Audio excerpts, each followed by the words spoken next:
अस्सलाम वालेकुम। दोस्तों, थाना ननकाना साहब की हुदूद में एक गांव में मोहम्मद इदरीस के खेत में फाल्ट से चुनते हुए आसिया मसीह और चंद मुसलमान खवातीन के दरमियान एक बहुत ही छोटी सी बात पे झगड़ा होता है और आसिया मसीह इस हद तक आगे चली जाती है कि वो नबी करीम सल्लल्लाहु अलैहि वसल्लम की शान में और कुरान की शान में ऐसे ऐसे नाजेबा अल्फाज से गुस्ताखियाँ करती है जिसको मैं यहाँ पर बयान नहीं कर सकता।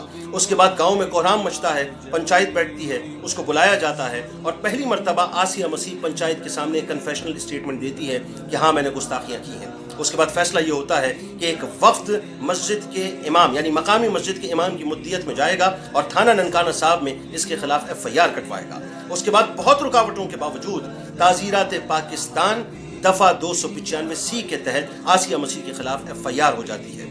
केस इन्वेस्टिगेशन के लिए SP सैयद अमीर बुखारी के पास जाता है, जो कि इंतहाई ईमानदार ऑफिसर हैं। उनके सामने दूसरी मर्तबा आसिया मसीह फिर कन्फेशनल स्टेटमेंट देती है। रिपोर्ट बन के डिस्ट्रिक्ट एंड सेशन जज के पास जाती है, नवेद इकबाल साहब के पास। उनके सामने ये केस 1.5 साल तक चलता है और वहां भी ये अपना कन्फेशनल स्टेटमेंट देती है कि हाँ, मैंने गुस्ताखियां की हैं और 8 नवंबर 2010 को सेशन कोर्ट उसको सजाए मौत सुना देती है। यहाँ पर जब वो शेखुपुरा में मुंतकिल की जाती है तो आपको याद होगा सलमान तासीर की एंट्री हुई थी, जिसने ये कहा था कि ये 295C जिया दौर का काला कानून है।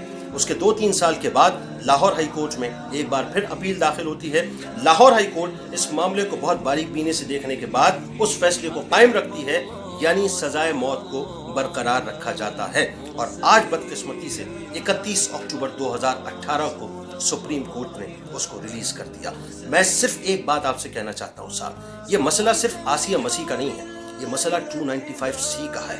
बैनुल अक़वामी ताकतें इस कानून को, जिसे तौहीन रिसालत का कानून कहते हैं, इसे सबूताश करना चाहती हैं। हम इसे बचाना चाहते हैं, लेकिन जहन में रखिएगा, हमें इसे भी बचाना है और पाकिस्तान को भी बचाना है। इस वीडियो को ज़रूर शेयर कीजिएगा। अस्सलाम वालेकुम।